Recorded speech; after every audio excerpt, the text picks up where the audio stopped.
I figured I'd get a little better video for the area. This is down by the Lexington, but it's windy. You actually have the federal courthouse right here, and this is kind of the seat of authority. I'll do a little just update. These are, I could do teaching videos on these, but I'm not wanting to. But just to kind of do little updates. I did check I Googled a couple of news sites, CNN and Fox. There's nothing real new right now on the Syrian strikes. Basically, I'll try and get out of the wind somewhat. Basically, Iran, of course, and Russia are going to condemn the strikes, and other countries primarily said they were okay. A few little things on that. I think the New York Times, I read that earlier, said Trump or the president should go to Congress for any action. Now, I want to be consistent. I actually believe President Obama did skirt the line on certain military actions by using different parsing things. And it kind of opened up a door for U.S. presidents to take action. And even if you believe certain actions are justified, that kind of skirted some lines. The other thing I'll mention is somewhat of the silly court when Trump tried to change or do something on immigrants or people coming from those 7 countries that possibly you could have had a terrorist. All right, the president was challenged by a court. The court stopped it. Then he redid it, another policy of tightening security, and then a court in Hawaii also stopped it. And some commentators said it is becoming problematic because, to be honest, the president and the Constitution has the right to do that. As far as there are not a whole lot of rights that a president can unilaterally take, but the particular one on deeming maybe a threat from a certain foreign country, and you would stop immigration for 6 months or whatever. Most legal scholars said that was permitted, but then there was kind of a game like, let's get everything in the courts. Some commentators actually said you could, in essence, have a state or an attorney general from a state bring a suit against the president, even if he declared war on a country. Meaning, if he actually went to Congress and said, we're going to do a certain action. Now, Obama learned this as well, because the Republicans didn't approve some of the actions he did bring to Congress. But it raised the level where if you went to Congress on an action, a military action, which you're supposed to do, then some state can sue, and then the court can actually say, we believe this military action would be detrimental to the civil rights. So it did open up a door to that, and it made you think, now you're going to have Trump especially, but anyone just do unilateral actions. Obama did them more so than any other president in some of the different things that went on. So we're at a time,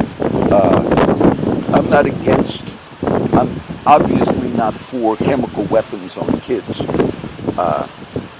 but there's been manipulation in the past on getting videos and pictures out. There have been some over the last few years that were questionable. For instance, certain groups that are terrorist groups or rebel groups, they wanted the U.S. to be involved in certain things, and then CNN and others might have shown some videos of kids that were killed or injured, and it was questionable whether or not those groups themselves did that to get the U.S. involved. As of now, I just checked the news. I looked at the local news, and on KCTV, Channel 10 News, they said there was a headline, Corpus Christi cops want to know what you think of them, and they sent out a survey and so forth, and so that was kind of a little interesting.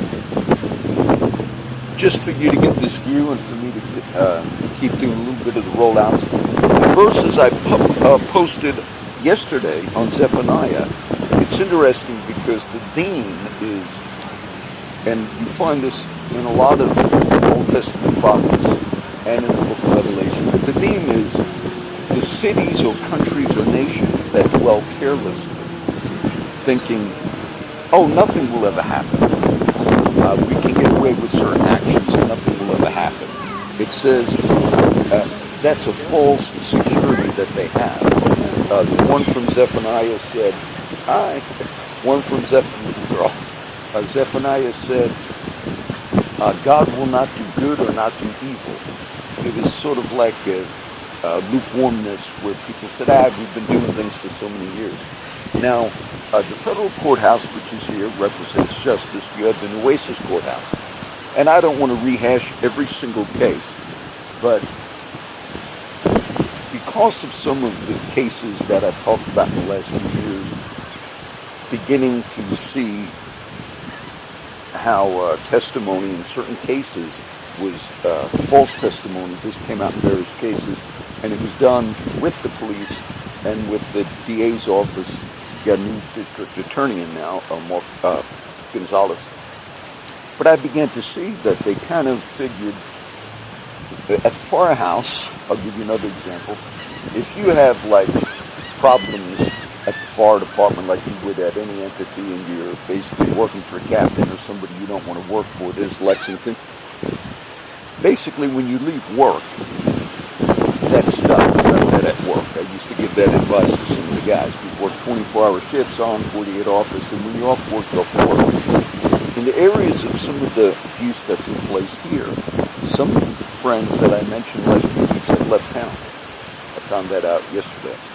Some of the names I mentioned had to leave town. They left town.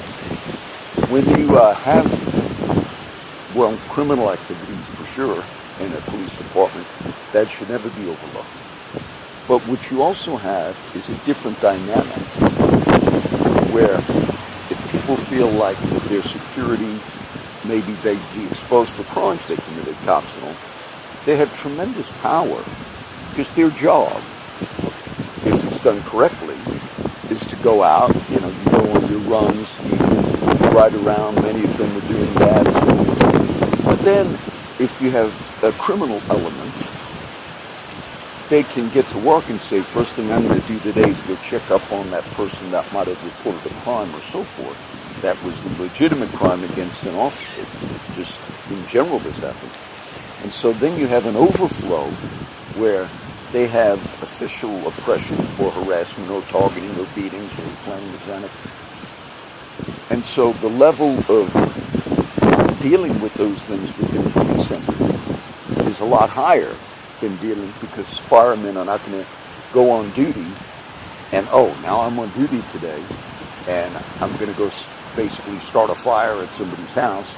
Their job is different in the sense that they don't have the capability to go out and pursue people. There was a case of a young girl. I have not seen her now in a few years. Nice girl. She used to hang out at Timmons.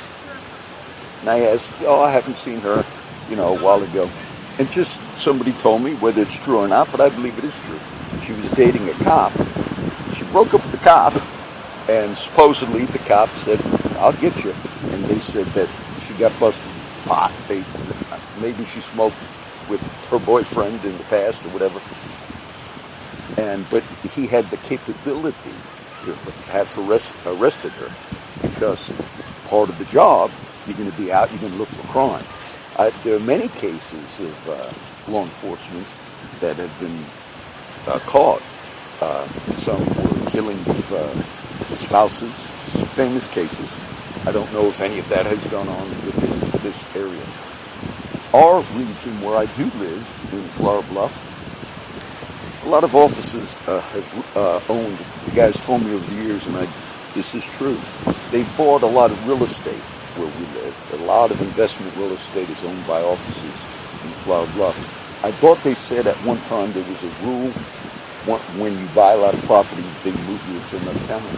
So there was another element that they wanted to kind of get some of the guys off the streets, because the investment of the real estate and so forth goes down if you have a lot of homeless guys running around. But that would never justify crossing the line. In the many cases, guys told, if we had to see you get arrested and all the stuff, I'm not going to rehash it. So then you had another element that was financial in investment of officers themselves, thinking you've got to get rid of certain people because it affects, but you never cross the line. And it was crossed so many times. I can't tell you how many times they crossed the line. They broke laws out there. And these laws, many of the guys, I had the guys over the years, tell me, if we just keep our heads down and we walk straight, and sometimes officers yelled things out of the vehicles, and then we were told, don't be saying stuff out of it. But the level of professionalism is so low. Okay? Now maybe the newer guys, but they swept a lot of them into the rug. So here at the courthouse, in the seat of authority in our county, the board,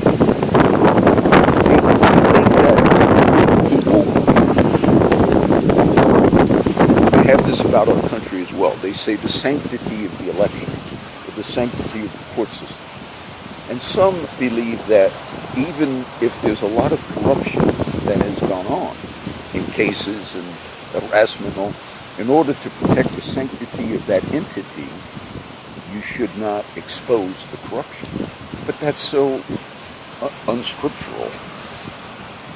If you want to respect the sanctity of what do the citizens believe about CCPD, or whatever, then you correct those things, especially in cases of felonies on citizens, okay? So here, I figured I'll do a quick update. I'll roll these out today like I've been doing the others. And hopefully the light will shine. You should not, there's laws against a lot of things. And many of those laws have been skirted. Just a few cases I was aware of. But there's so many more. So many more. And so, I don't know, we should probably have a civil rights or federal authorities look at this police department. That's what I would ask. You have the Navy base, which is government, and there are federal out there. There were instances in the past where local police, this is years ago, actually, a friend of mine went on the base many years ago, and the police pursued him on the base, but the cops from the base had then put the CCPD on notice for them not to go on that base, not the way they did in that particular action. That friend does not live here anymore. And also, you can see when there's a federal government law enforcement, they have certain vehicles and they don't hide them. They're not marked. Some of them are not marked, but everyone knows, oh, the feds are here. So in the past, it seems to me that the feds, actually a lady that worked for the federal government, told one of my friends that she was a black woman, but that they were looking into corruption within the Corpus Christi police. She was going around asking questions. This was about 2 years ago, interviewing. So what we would want is the city entity is unable to deal with some of the other things that are more serious. And so we would ask for to look at it. And I've sent things out in the past.